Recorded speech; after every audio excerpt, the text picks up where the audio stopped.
Selamat datang di GTA Edition yang paling canggih di 2021. Gue pencinta banget sih Ultrabook dibanding laptop gaming, karena buat gue laptop gaming tuh kurang make sense. Gaming tetap lah, performa PC nggak bisa dikalahin sama laptop gaming di harga yang sama. Terutama masalah thermal, PC juara dalam hal itu.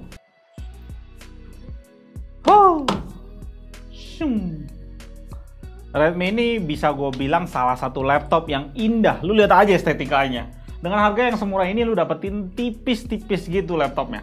Layarnya di 0,5 cm dengan bodi 0,7 cm. Secara desain jelas banget sih, ini terinspirasi dari Apple. Semua full bodinya seakan-akan dari aluminium yang mewah. Tapi memang setelah lu pegang MacBook yang asli, kita tahu kalau ini pasti ada campurannya. Nggak murni aluminium banget. Tapi gue cukup impress ya sama apa yang dicoba lakukan oleh Xiaomi dengan laptopnya. Secara pemakaian gue cukup nyaman sama keyboard dan trackpadnya, tapi kenyamanan ini kerasa kurang setelah gue cobain yang lebih nyaman di Huawei MateBook 13 gue. Di Redmi keysnya agak terasa terlalu jauh-jauh gitu ya, dan tombol powernya di tempat yang gue sebel banget, ditaruh di tempat yang gue sebel banget. Dia gantiin tempat yang biasanya tuh tombol delete, salah pencet ya mati tuh laptopnya. Untuk trackpadnya kita bisa lihat jarak yang masih lebar ke atas dan ke bawahnya, tapi dia cuma bikin segitu aja ukurannya. Kalau gue hitung 11 kali 7 cm. Portnya tuh udah lengkap, sayangnya untuk HDMI-nya tuh kayaknya versi 1.4 tipe lama. Karena pas gue coba sambungin ke Xiaomi 34 inch, dia nggak bisa baca resolusi WQHD, malah kayak kebaca mau maksa di 4K gitu. Mungkin saat laptop ini dibentuk, HDMI belum punya standar untuk resolusi setinggi Xiaomi 34 inch. Di sini gue pilih seri yang 3500U karena laptop ini akan dipakai di kerja office ringan aja.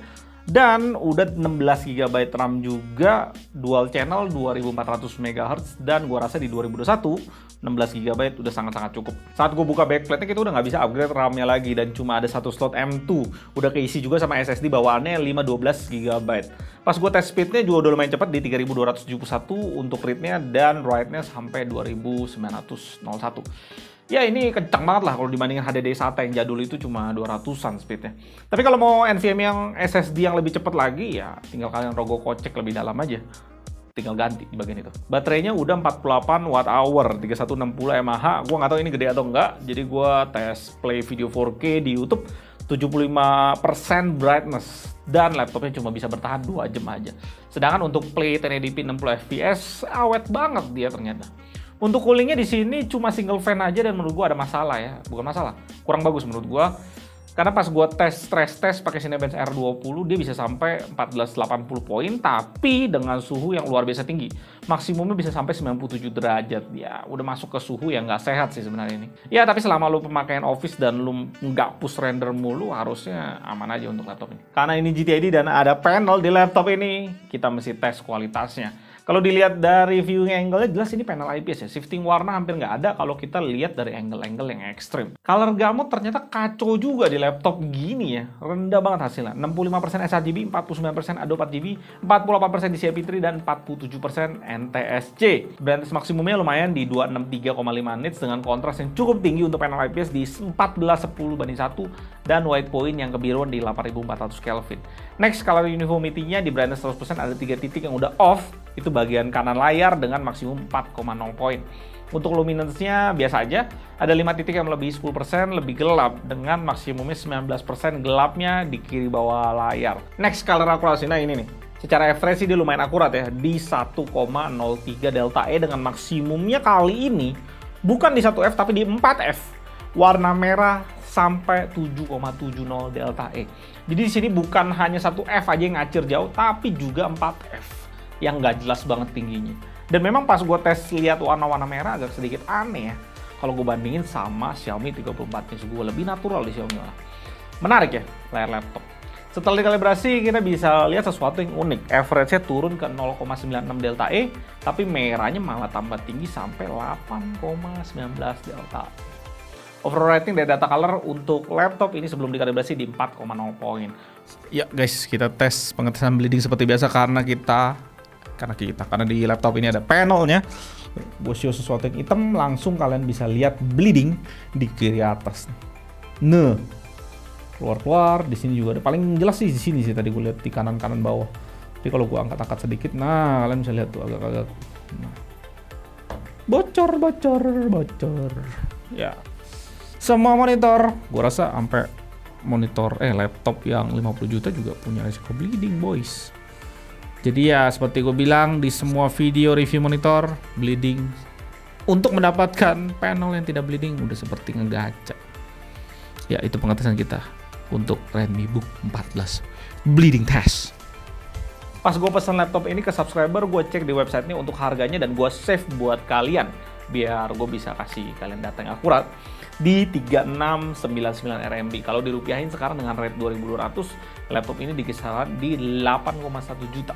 Dan kemarin kita bayar ke subscriber kita sekitar 8,5 jutaan. Untuk saingannya, gue temuin di Tokopedia laptop yang pakai prosesor 3500U juga. Asus ZenBook Flip Touchscreen UM462DA 10.800.000. Acer Swift 3 SF314 di 9,2 juta. Ini tadinya Ryzen 5 3500U tapi udah di-upgrade ke 4500U. HP 14S DK0157AU di 9 juta. Huawei MateBook D15 di 9 juta. Dan terakhir Lenovo IdeaPad S340 14 API 9,5 juta. Dari laptop yang gue temuin di Indonesia yang paling laku di Tokopedia itu, gue agak bingung sih. Mereka semua cuma kasih kita RAM 8GB, padahal dengan Ryzen prosesor di dalamnya, 8GB itu juga kemakan beberapa GB untuk eGPU prosesornya. Jadi kayak kecil banget sebenarnya RAM yang bisa kalian pakai kalau beli laptop-laptop itu. Seingat gue dulu gue pakai MateBook yang 8GB gue cuma bisa pakai 5-6 GB-an doang. Lu kerja kurang sih menurut gue sekarang. Gue nggak terlalu tahu ya pasar laptop di Indonesia, tapi kelihatannya kalau gue perhatiin selalu under spec dibanding di China sana dengan beda harga yang cukup jauh. Hal yang sama gue juga nemuin saat gue cek laptop yang pakai 4500U. Semua tipe yang budget selalu 8GB. Dan semenjak dulu pas gue beli Redmi Book 16 gue yang lama, itu pakai 4700U, gue juga nemuin hal yang aneh kayak gini. Di China, rata-rata yang jual di JD.com mungkin satu model aja, 1-2 model aja lah. Itu yang jadul, dia pakai 8GB RAM. Rata-rata sisanya yang lain, standar udah naik langsung ke 16GB semua. Bahkan harganya masih lebih murah dibanding di Indonesia yang masih pakai 8GB. Ini brand-brand memang mau pasang standar yang paling bawah kah di Indonesia? Gue nggak tahu sih. Tapi gimana menurut kalian? Komen di bawah kalau kalian tahu jawabannya. Walaupun ini bukan laptop gaming, gue coba tes GTA. Bisa apa ya dia? Coba lihat hasilnya.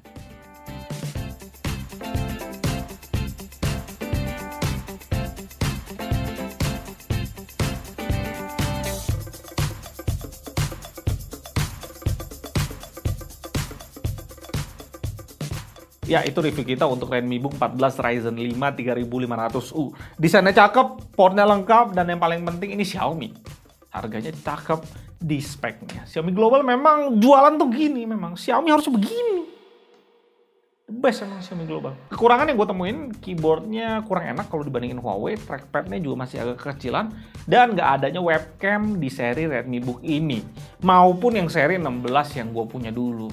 Jadi ya mesti colok webcam eksternal sendiri. Nah, kemarin itu gue sempat iseng-iseng cek lagi Xiaomi di JD.com.